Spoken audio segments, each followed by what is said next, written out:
Si vous n'utilisez pas encore Apple Pay parce que vous ne savez pas ce que c'est, peut-être que vous hésitez à l'utiliser, aujourd'hui je vais vous donner 5 bonnes raisons de commencer à utiliser Apple Pay en 2020. C'est parti!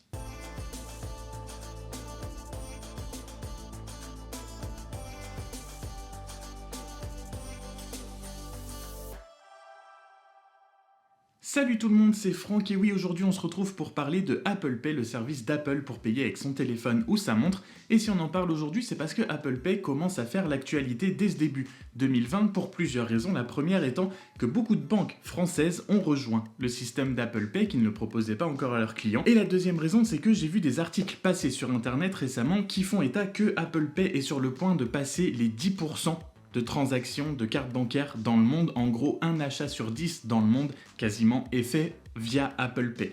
Et pourtant, quand je me balade en France encore, que je vais au restaurant, dans les magasins, n'importe où, bref, je vois encore extrêmement peu, voire aucune personne payer avec son téléphone ou sa montre, mais ça c'est encore moins répandu, on va parler du téléphone spécifiquement, mais je vois encore très peu de gens payer par ce moyen-là.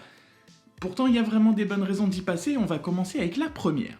Et la première raison d'utiliser Apple Pay, c'est que son téléphone, on l'a toujours sur soi. Sa carte bancaire ou son portefeuille, un petit peu moins, surtout que la carte bancaire, c'est en général ce qu'on utilise le plus souvent dans son portefeuille, donc on se trimballe tout ça pour avoir sa carte bancaire alors qu'on pourrait avoir ça. La première raison, c'est donc que c'est beaucoup plus pratique puisqu'on a toujours du coup sa carte bancaire avec soi, même quand c'était pas prévu, quand vous rentrez de courir, que vous allez faire du sport, que vous êtes juste en balade, voilà, ou vous passez un dimanche matin, vous êtes en balade, vous passez devant la boulangerie, vous n'avez pas votre portefeuille, vous avez certainement votre téléphone, vous voulez acheter des croissants ou des chocolatines avant de rentrer, vous pouvez payer avec votre téléphone, c'était pas prévu, mais vous avez votre carte bancaire sur vous. Et en plus de ça, dans l'application Wallet, là où est stockée votre carte bancaire, vous avez un historique précis avec le montant et surtout dans quel magasin avec le nom du magasin où vous avez utilisé votre carte bancaire avec Apple Pay. Donc vous avez un historique en temps réel beaucoup plus détaillé que ce que vous pouvez avoir sur votre compte sur internet par exemple. La deuxième raison pourquoi vous devriez utiliser Apple Pay maintenant en 2020,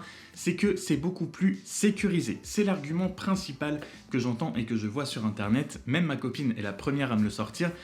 Mettre ma carte bancaire sur mon téléphone, je sais pas, j'ai pas trop confiance. Et pourtant, pour la partie un petit peu technique, votre carte bancaire, votre numéro de carte bancaire n'est pas stocké sur votre téléphone ni sur les serveurs d'Apple. Quand vous rentrez votre carte bancaire dans Apple Pay, Apple crée un numéro d'appareil unique qui va être stocké et isolé d'iOS dans une partie isolée qui n'est accessible ni par Apple, qui n'est pas stocké dans iCloud, qui n'est pas stocké sur les serveurs d'Apple. Bref, personne ne peut voir ce numéro. Votre numéro de carte bancaire réel n'est pas inscrit à l'intérieur.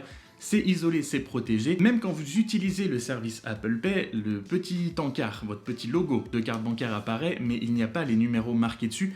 Personne ne peut le voir. Et je sais pas pourquoi, j'entends déjà l'argument « Ouais, mais si je perds mon téléphone, du coup je perds ma carte, et si quelqu'un le retrouve, du coup un hacker... » Je pense que vous avez beaucoup moins de chances de perdre votre téléphone et qu'un hacker assez qualifié puisse... Non, bref, vous avez beaucoup moins de chances que ça arrive plutôt que perdre votre carte bancaire et que quelqu'un puisse l'utiliser sans aucune sécurité derrière. Sans aucune sécurité puisque, oui, c'est la deuxième raison, Apple Pay est au minima, suivant les appareils que vous utilisez, aussi sécurisé, voire plus sécurisé qu'utiliser votre carte bancaire physique. Au moins aussi sécurisé puisque si, comme moi, vous faites tous vos achats avec votre Apple Watch par exemple, pour pouvoir utiliser votre Apple Watch, vous avez un code à 4 chiffres à rentrer, comme sur votre téléphone par exemple, ou comme sur votre carte bancaire, si vous voulez l'utiliser, vous avez votre mot de passe à 4 chiffres. Bref, pour accéder à Apple Pay sur votre montre, vous devez dans un premier temps rentrer votre code à 4 chiffres. Donc là, on est dans la partie aussi sécurisée qu'une carte bancaire. Mais si vous utilisez votre téléphone, là ça devient beaucoup plus sécurisé qu'utiliser une carte physique, tout simplement parce que pour payer avec Apple Pay avec votre téléphone, vous devez obligatoirement passer par l'étape authentification, soit par Face ID, soit par Touch ID. Donc en gros, pour payer avec votre carte via Apple Pay, vous devez obligatoirement avoir la reconnaissance faciale ou votre empreinte digitale pour que le paiement puisse s'effectuer.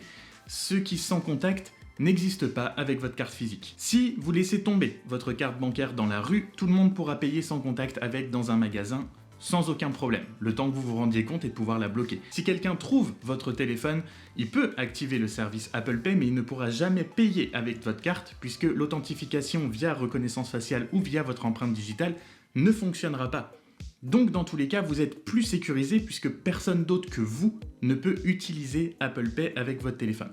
Tout simplement. La troisième raison de payer avec Apple Pay en 2020 maintenant, c'est que c'est beaucoup moins limité que votre carte bancaire. En gros, Apple Pay, c'est toutes les transactions sans contact. Il n'y a pas d'autre moyen, si vous utilisez Apple Pay, ce sera toujours sans contact. Et les cartes bancaires jusqu'à maintenant sans contact, c'est limité à un plafond de 30 € ou 20 € si votre carte n'est pas encore passée jusqu'à ce plafond de 30 €. Apple Pay, c'est limité à 300 €, notamment grâce à l'identification par reconnaissance ou par Touch ID, ce qui fait que vous pourrez maintenant aller faire vos courses, votre plein d'essence ou d'électricité bientôt j'espère, vous acheter des AirPods ou des fringues. Tant que ça dépasse pas 300 €, vous pourrez payer sans contact. Ça fait gagner un temps fou et vous pourrez oublier l'étape « Veuillez insérer votre carte, taper votre code, valider », bref, vous pouvez payer jusqu'à 300 € sans contact. C'est génial, je vous assure que c'est génial. Ce qui nous amène à la quatrième raison. Oui, c'est du sans contact, mais vous pouvez arrêter de chercher les petits stickers Apple Pay sur les magasins ou sur les caisses des magasins, puisque Apple Pay est accepté partout où le commerçant ou le magasin ou là où vous allez accepte le paiement sans contact. À partir du moment où vous avez la possibilité de payer sans contact, vous avez la possibilité de payer avec Apple Pay. Si vous demandez à votre commerçant, est-ce que vous prenez Apple Pay qui vous dit non, c'est qu'il n'y connaît rien. Il acceptera forcément Apple Pay, c'est juste du paiement sans contact classique. Donc vous pouvez arrêter de chercher les petits logos avec marqué Apple Pay que les commerçants s'amusent à mettre partout, Apple Pay, Google Pay, Mastercard, American Express, bref. Vous avez du sans contact, vous pouvez payer avec votre téléphone ou votre montre. Et enfin, la cinquième et dernière raison, c'est que payer avec Apple Pay, juste c'est stylé en fait. Oui, j'en fais carrément une raison, mais on est en 2020 et comme je vous l'ai dit, je vois très peu de monde encore payer de cette façon-là, que ce soit Apple Pay, Samsung Pay, Google Pay, ce que vous voulez, bref, payer avec son téléphone en général, c'est encore très peu répandu et il y a encore de très fortes chances que peu importe où vous allez, lorsque vous payez notamment avec votre montre, les gens vous regardent avec des yeux grands comme ça ou se penchent comme ça, mais c'est génial ça. Oui, c'est génial, mais c'est disponible depuis très longtemps et je trouve ça encore fou, même si je peux comprendre un petit peu les réticences, mais je trouve ça fou que ce n'ait pas encore pris de l'ampleur au point qu'il y ait vraiment beaucoup de monde qui paye comme ça. Donc voilà, les 5 raisons pour lesquelles vous devriez en 2020 enfin vous mettre à Apple Pay. J'espère que si vous étiez un petit peu réticent sur, mettre votre carte bancaire sur votre téléphone ou quoi, ça vous fera un petit peu changer d'avis. Si vous ne le faites pas et que vous continuerez à ne pas le faire, dites-moi pourquoi dans les commentaires. Si vous utilisez un système de paiement mobile, dites-moi aussi depuis combien de temps. Si vous avez eu aussi, vous, des petites réflexions de la part des gens quand vous avez payé soit avec votre montre ou avec votre téléphone, dites-moi vos plus belles perles en commentaire de ce que vous avez eu comme réflexion, ça m'intéresse, ce sera très drôle. Et sur ce, je vous souhaite une très bonne journée, n'hésite pas à t'abonner avant de partir si c'est pas encore fait, et je vous dis à très bientôt, salut!